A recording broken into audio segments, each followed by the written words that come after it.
marketing and breaking into the internet marketing space or a new project, keyword research is the main focus of everything that I do.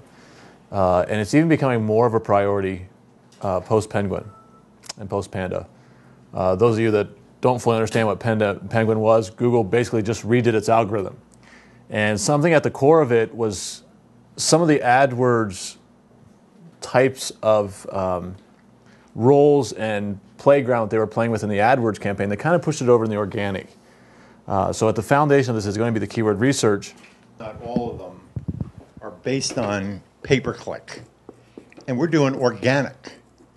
And the other problem is there's a guy, Shane Malach, who's Swiss-made marketing, and he talks about, he has SEO Cockpit, which I've used, and he talks about the problem is if you're in a race and you're in a Chevy and you're racing against a bunch of 10-year-old or 20-year-old Volkswagens, your Chevy's going to win. And there could be 20 of them. But if you're in a race and you got one NASCAR race car you're against and you're in a Chevy, you're going to lose. So one of the problems with all these tools is they don't take into consideration the strength of the competitors. That to me is one of the biggest, well, especially post-Panda, post-Penguin, the tools are based on the old strategies. So even Google Keyword Tool at its core doesn't process of how Google Penguin and the organic type of search is doing. If you look at your analytics now compared to pre-Panda, pre-Penguin, what happened to your keywords? You know, let's go back even further than that. Let's go back to when Google Instant, Google Auto Suggest, all that come into effect. We're looking at about a year and a half ago. What has happened to your keyword list in Google Analytics? Have they become more complex or a lot simpler? Longer tail? Or has your percentage of your short tail skyrocketed? Typically, your short ones have went up in percentages. And the reason is auto suggest. When someone starts typing in, Google auto suggests it and kicks them into the funnel. So, you know, if someone started typing in, you know, what are blank, and you start typing, Google auto suggests it and finishes it for you. Well, what does that do? That stops you from finishing out your thought. You may have wanted another avenue of it, but Google auto suggests it, kicks more people into a set batch of terms. So it has kind of shortened a little bit the amount of keywords that are available for us to get traffic on, because people don't type in the entire sentence anymore because Google does it for them. Now, what's key there is finding those sentences, finding those theories that you're going after to find it. And I want to go in that direction a little bit. But some of the things that you do, I like to hear this because this is where the rubber meets the road in SEO. What are some other tools that you use? Some people will use a paid tool to track it. You know, you got SEO Moz, Raven, there's Majestic. There's a lot of tools out there that do this, but I find them lacking in a lot of areas. Has anybody started isolating out competitor brand keywords from your SEO strategy? The issue that starts to happen right now is the brands are so strong that it almost takes it off the table as a competitor. Before, we used to beat the competitor at their own game. We'd bid on their, you know, we'd try to outrank them for their brand because the brand didn't have enough weight. It was just another keyword.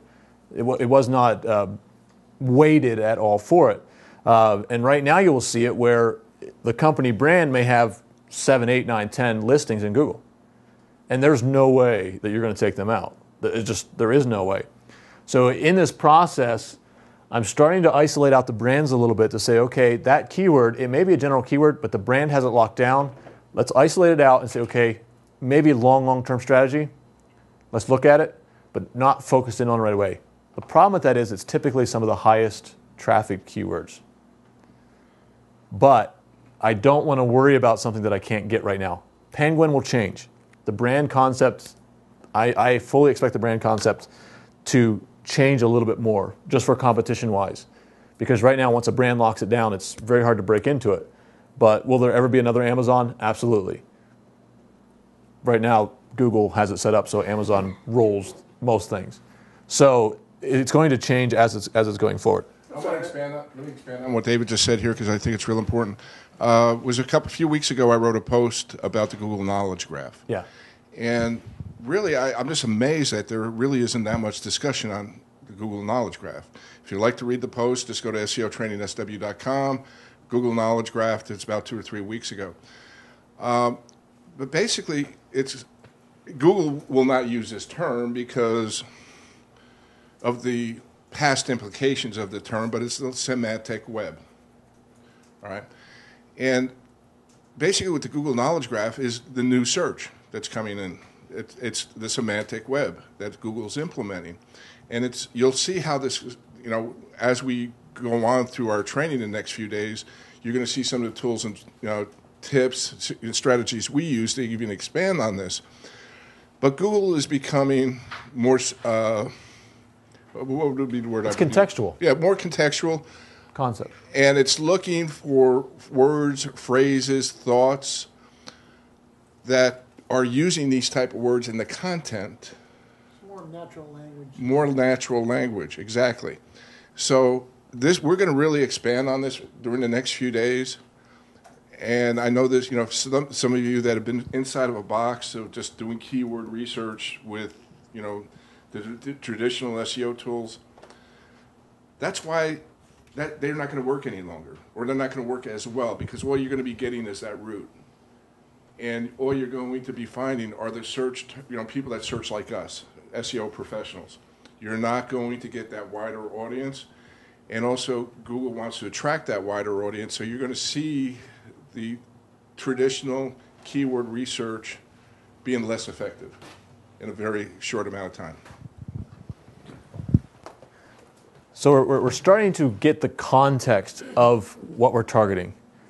And now I'll do this as small here because my board's full, but before we were micro-targeted, this is our keyword niche that we're in. And all we cared about is that keyword market. And we were very, very focused in on it. So all of our meta descriptions, title tags, content was all driven by what Google Keyword told us. This is our keyword. These are every single instances or styles of this keyword. But now Google looks at this and says, okay, let's go into this collectibles. This is the collectibles niche.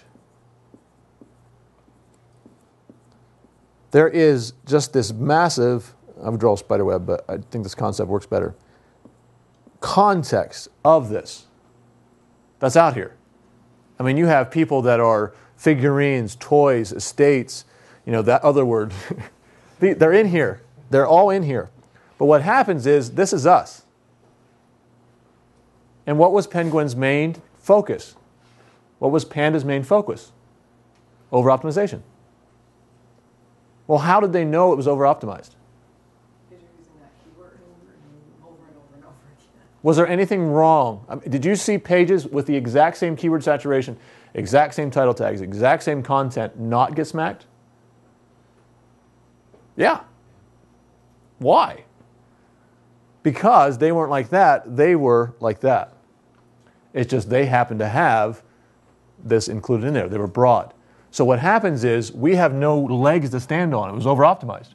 We have nothing to give the context. You go like, oh, that's over-optimized for that keyword. We know it.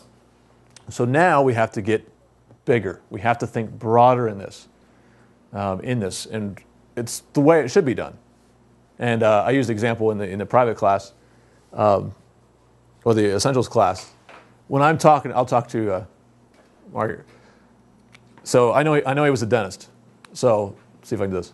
So dentist. I was looking up some dentist keywords in the dentist search engines, and I came across a dentist website that had a lot of interesting dentist facts, dentist tips, dentist tools that I was needing. Now, does that sound normal? No. Okay. Mark, you told me a while back that you had a career and retired from your former career. And I know you had done a lot of work, had some interesting tools and tips in your niche. And I came across an interesting website that was explaining some of the hygiene aspects of it and some of the ease of use that they're having in this new concept. Did I use dentist at all? Did you ever do that? If you actually look at a phenomenal blog post, I don't know who you read, I don't know who you're following, but Seth Godin, Michael Hyatt, any of those like that, you read their blog post, and you're like, know instantly what they're talking about. It may be business development, it may be publishing a book, but they don't mention publishing a book or anything like that. But they rank extremely well for it. Why is that? It's coming back to this. They have the whole context of the conversation. What's happening is Google is getting smarter. The algorithms are getting smarter. So it's recognizing that, okay, we have to have this. This is the conversation that's going on with this. The issue is there's no keyword tool out there that provides this. One of the problems I see with people that have businesses or that are in SEO, they're always chasing around the algorithm. You know, this is where Google is today. Let me run up and try to catch Google, right? Well, when they get up there, what happened? It all changed, right? So I want you to think, where is Google going to be next year, 2 years, 3 years, or even 5 years down the road? This is where Google's going to be in another year, another 2 years. You start thinking like this, while all your competitors are thinking about doing keyword research the old way, what's going to happen? You're going to kill them. All right, and it's going to become more of a legacy type of website. All right, don't think for the short term, guys. Think for the long term. This is where Google is going. Cut Google off at the pass, cut your competitors off the pass, and start thinking this way. You know, Roy, it's interesting you say that because I remember 4 years ago when I met you, and you were really focused on LSI then. And I went back to my company and I began to talk about LSI. And the VP of my company said, you know, there's no proof that LSI is real. There's nothing out there about LSI. He's like, show me anywhere on the internet where it's proven that LSI is really important. And 4 years later, here we are.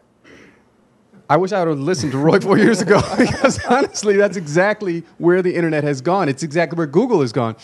And so, you know, I just wanted to kind of strengthen that argument right now because it's something I've had to actually watch and experience myself. Thank you.